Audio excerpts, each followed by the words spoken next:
దేశంలో లౌకికవాదాన్ని బలపరిచేందుకు దేశ అభివృద్ధి కోసం ఉద్యమాలు నడిపి యువతను పోరాటాల వైపు నడిపించిన వ్యక్తి దేశ రాజకీయాల్లో వేగుచుక్క ఏచూరి అని వక్తలు ఉద్ఘాటించారు. తిరుపతి వేమన విజ్ఞాన కేంద్రంలో సిపిఎం జిల్లా కార్యదర్శి వర్గ సభ్యులు కందారపు మురళి అధ్యక్షతన సీతారాం ఏచూరి సంస్మరణ సభ బుధవారం నిర్వహించారు. సిపిఎం రాష్ట్ర కార్యదర్శి వి శ్రీనివాసరావు, తిరుపతి మాజీ ఎమ్మెల్యే, టిటిడి మాజీ చైర్మన్ భూమాన కరుణాకర్ రెడ్డి, మాజీ ఎమ్మెల్సీ విటపు బాలసుబ్రహ్మణ్యం, స్విమ్స్ మాజీ director G Subrahmanyam, CPM CPI నాయకులు సీతారాం ఏచూరి చిత్రపటానికి నివాళులు అర్పించారు. ఈ సందర్భంగా సిపిఎం రాష్ట్ర కార్యదర్శి వి శ్రీనివాసరావు మాట్లాడుతూ ప్రస్తుత దేశ రాజకీయాలలో విలువల కలిగిన నెంబర్ 1 వ్యక్తి ఏచూరి, నైతిక విలువల కోసం పాటుపడిన వ్యక్తి అని పేర్కొన్నారు. కామ్రేడ్ సీతారాం ఏచూరి గారి మరణం దేశ ప్రజలంతా ఒకవైపు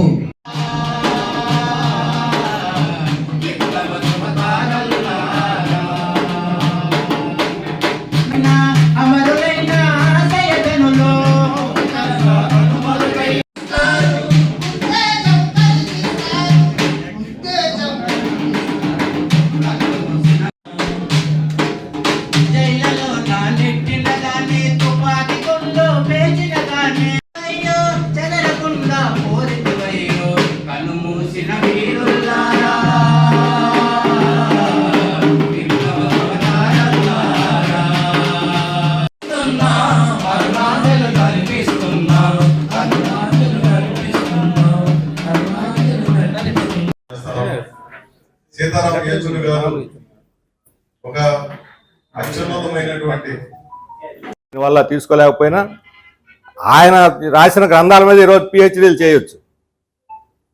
ఆ రకమైనటువంటి ఇష్టంలో ఆయనది కీలకమైన పాత్ర. మాకినేని బసవపున్నయ్య గారు తర్వాత ఆ రకంగా పార్టీలో ఈ సదస్సు లాజికల్గా, హేతుబద్ధంగా, తార్కికంగా చెప్పి ఇతరులను కన్విన్స్ చేసి తన వైపు అట్రాక్ట్ చేయటంలో, ఆకర్షించడంలో కూడా ఆయన దిట్ట. ఇప్పుడు ఒకవైపు బీజేపీ ఆర్ఎస్ఎస్ ప్రయత్నం చేస్తున్నటువంటి స్థితిలో ఈయన చనిపోయిన తర్వాత వాళ్ళు వైస్ ఛాన్సలర్తో సహా మొత్తం అక్కడ ఉన్నటువంటి టీచింగ్ నాన్ టీచింగ్ నా జీవితం అకాడమిక్ లైన్లో పోతూ ఉండింది. ఎప్పుడు కూడా పొలిటికల్ కానీ పొలిటికల్ లీడర్ల గురించి వినేవాడినే కానీ 1977 ఎమర్జెన్సీ ఎత్తివేసిన తర్వాత మేమందరం కూడా ఎమర్జెన్సీ బాధితులం. మేమందరము జైళ్ళల్లో ఉన్నప్పుడు సీతారాం గారు అద్భుతమైనటువంటి పోరాటం చేసినటువంటి వ్యక్తి. ఎమర్జెన్సీకి వ్యతిరేకంగా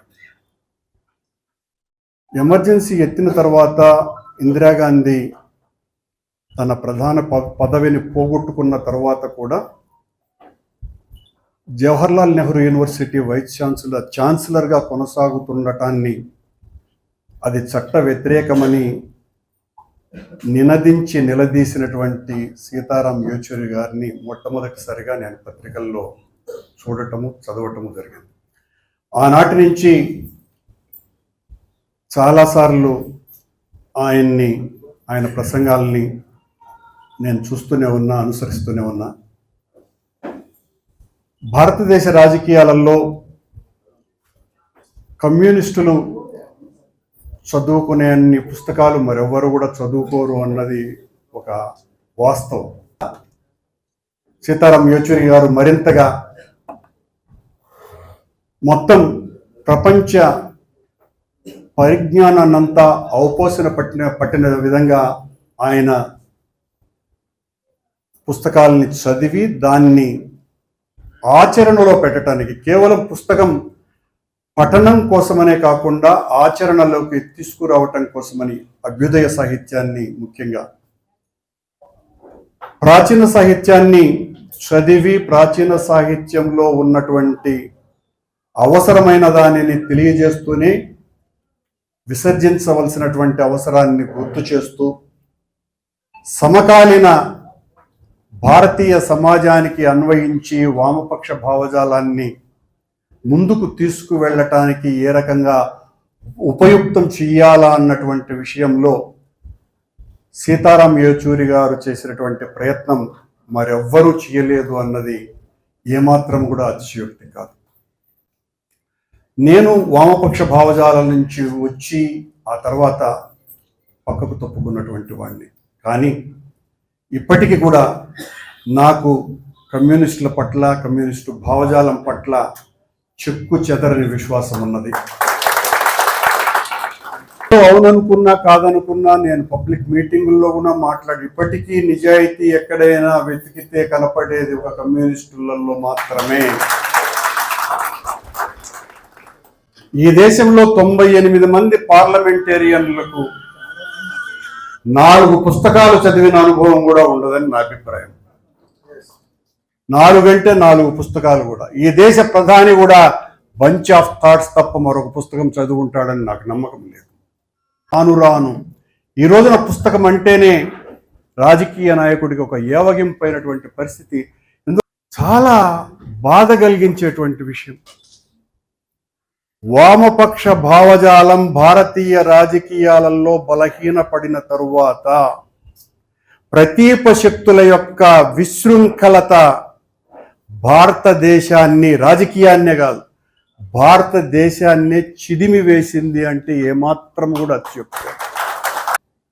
మతోన్మాద శక్తులు పెట్టేగిపోయి ఈ దేశాన్ని కబళించి ఈ రోజున ఎక్కడ చూసినా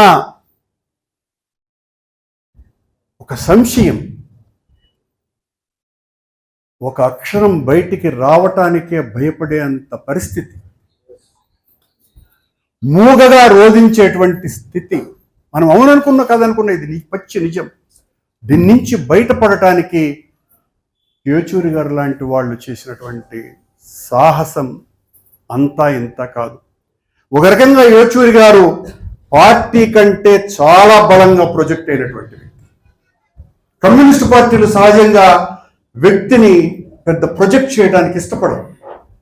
వ్యక్తి కాదు, వాళ్ళు చేసినటువంటి సాహసం అంతా ఇంత కాదు. ఒక రకంగా యేచూరి గారు పార్టీ కంటే చాలా బలంగా ప్రొజెక్ట్ అయినటువంటి వ్యక్తి. కమ్యూనిస్ట్ పార్టీలు సహజంగా వ్యక్తిని పెద్ద ప్రొజెక్ట్ చేయడానికి ఇష్టపడరు. వ్యక్తి కాదు, పార్టీనే చాలా ముఖ్యం అని చెప్తూ ఉంటాయి. కానీ ప్రపంచ రాజకీయ యవనిక చెప్పిందంతా కూడా మనం అవుననుకున్నా మళ్ళీ కాదనుకున్నా ఒక వ్యక్తి ఎప్పుడు కూడా సంస్థను, సమాజాన్ని శాసించిన మాట వాస్తవం. ఇది కాదనలేనటువంటి